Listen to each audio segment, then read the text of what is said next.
Hello दोस्तों, मैं doctor Sanju और आज के हमारे इस वीडियो में हम बात करने वाले हैं कि प्रेगनेंसी के दौरान गर्भवती महिलाओं की सांस क्यों फूलती है और क्या इस चीज़ का होना बिल्कुल नॉर्मल है या ये कहीं किसी बीमारी का संकेत हो सकती है। बहुत सी महिलाएं पूछती हैं कि इसके होने की वजह क्या होती है। तो आज के हमारे इस वीडियो में हम इसी टॉपिक के बारे में बात करने वाले हैं कि ये परेशानी गर्भवती महिलाओं के साथ किन कारणों की वजह से होती है। तो देखिए, प्रेगनेंसी के दौरान हमारे शरीर के अंदर बहुत सारे हार्मोनल चेंजेस होते हैं और इनके ही एक इफ़ेक्ट के रूप में सांस फूलने की शिकायत बहुत सी गर्भवती महिलाओं को होने लगती है।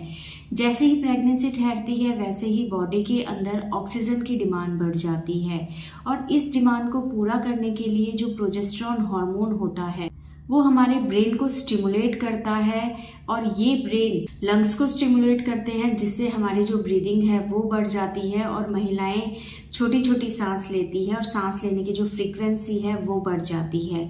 तो ये सब एक हार्मोनल इफेक्ट की वजह से हमारे शरीर में होता है, जो कि बिल्कुल नॉर्मल है। दूसरा, जैसे जैसे प्रेगनेंसी के दौरान यूट्रस का साइज बढ़ता जाता है वैसे वैसे ये हमारे लंग्स के ऊपर प्रेशर डालता है, जो पेट के अंदर डायफ्राम है उसके ऊपर प्रेशर डालता है, जिसकी वजह से महिलाओं को सांस फूलने की शिकायत दिखाई देती है। तो इन दो कारणों की वजह से प्रेगनेंसी के दौरान गर्भवती महिलाओं की सांस फूलने लगती है और ये बिल्कुल नॉर्मल है। ये प्रेगनेंसी की वजह से आपके शरीर के अंदर होता है, तो इसके लिए आपको परेशान होने की जरूरत नहीं है। लेकिन कई बार सांस फूलने के कुछ दूसरे कारण भी हो सकते हैं जिनके ऊपर आपको ध्यान देना बहुत ज्यादा जरूरी है। जैसे कि कई बार अगर महिला के अंदर हीमोग्लोबिन कम रहता है, तो अगर आपके अंदर खून की कमी है, आप एनीमिक है, आपका हीमोग्लोबिन कम है, तो उस कारण की वजह से भी महिलाओं की सांस ज़्यादा फूलती है। चलने फिरने से उसको सांस फूलती है, उठने बैठने से उनको चक्कर आता है, आंखों के आगे एकदम अंधेरा छा जाता है। दूसरा, अगर महिला का ब्लड प्रेशर लो रहता है तो ऐसे में भी महिलाओं को सांस फूलने की शिकायत हो सकती है। या कई बार अगर महिलाओं को थायराइड की प्रॉब्लम है तो थायराइड हार्मोन की कमी की वजह से भी महिलाओं की सांस फूलने लगती है।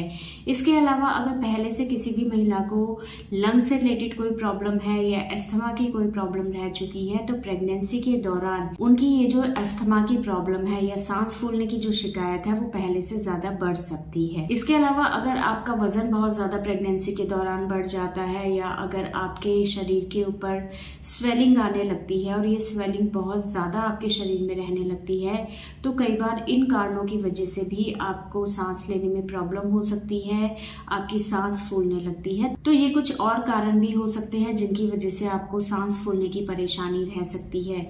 ऐसे में आपको इस चीज़ के ऊपर ध्यान देना बहुत ज़्यादा ज़रूरी है कि ये जो सांस फूलने की परेशानी है ये आपको कब से हो रही है। अगर आपको पहले ये प्रॉब्लम नहीं थी, प्रेगनेंसी के बाद ही ये आपको प्रॉब्लम होने लगी है और बाकी आपके शरीर में किसी और तरह की कोई दिक्कत नहीं है, तो ये सिर्फ प्रेगनेंसी की वजह से आपको हो रही है। इसके लिए आपको परेशान नहीं होना है। और ये जो प्रॉब्लम है ये प्रेगनेंसी के शुरुआत के दिनों में कम होती है, लेकिन जैसे जैसे आपकी प्रेगनेंसी बढ़ती जाती है, आपका पेट का साइज बढ़ता चला जाता है, वैसे वैसे ये परेशानी आपको ज़्यादा महसूस होती है। तो अगर आप में दूसरा कोई कारण नहीं है तो आपको परेशान नहीं होना है। लेकिन अगर आपको लगता है कि सांस फूलने के साथ साथ आपको दूसरी परेशानियां भी महसूस हो रही है, आपके हाथ पैरों में सूजन रह रही है, कमजोरी आपको महसूस हो रही है, उठते बैठते आपको चक्कर आते हैं, तो ऐसे में आपको अपना हीमोग्लोबिन चेक कराना है, अपने थायराइड की जांच करानी है और डॉक्टर से ऐसे में जाके मिलना है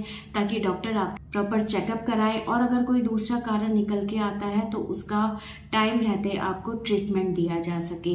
और इन चीज़ों के साथ साथ आप कुछ और चीज़ भी कर सकती हैं जिससे आपको सांस फूलने में जो परेशानी हो रही है वो काफ़ी हद तक कम रहेगी। इसके लिए आप डीप ब्रीदिंग एक्सरसाइज कर सकती हैं। आप जब भी बैठे कभी भी आप आगे की तरफ झुक के ना बैठे, हमेशा सीधे बैठे या कमर के पीछे आप पिलो लगाएं और पीछे बैंड होके आपको बैठना है, आगे की तरफ झुक के नहीं बैठना है। अगर आप पीछे की तरफ झुक के बैठेंगी तो लंग्स के ऊपर जो प्रेशर पड़ रहा है यूट्रस का वो कम पड़ेगा, जिससे आप सांस लेने में ज्यादा परेशानी नहीं होगी। इसके अलावा जब भी आप सोए हमेशा लेफ्ट साइड करवट लेके आपको सोना है और हमेशा सर के नीचे आपको तकिया रखना है, इससे आपको काफी आराम मिलेगा। और अगर किसी दूसरी वजह से आपको सांस लेने में परेशानी हो रही है तो ऐसे में डॉक्टर को जाके दिखाना है और जो भी वो डॉक्टर आपको ट्रीटमेंट देते हैं उसको आपको लेना है ताकि इस तरह की परेशानी आपकी कम हो सके। लेकिन अगर आपको कोई और दिक्कत नहीं है, सिर्फ आपको प्रेगनेंसी की वजह से ये प्रॉब्लम हो रही है, तो आपको परेशान होने की ज़रूरत नहीं है। जो भी चीज़ें मैंने बताई हैं सिर्फ उन चीज़ों के ऊपर आप ध्यान दें। डीप ब्रीदिंग एक्सरसाइज इसमें सबसे ज़्यादा बेस्ट होती है, इससे आपको काफ़ी ज़्यादा राहत मिलती है। तो इन चीज़ों को आप अपनी प्रेगनेंसी के दौरान ज़रूर करें। तो दोस्तों ये था आज का हमारा वीडियो। अगर इस वीडियो से रिलेटेड आपकी किसी तरह की कोई सवाल हैं जो आप हमसे पूछना चाहते हैं तो आप हमें कमेंट कर सकते हैं और हमारे आने वाले वीडियोस को देखने के लिए हमारे इस चैनल को सब्सक्राइब ज़रूर करें।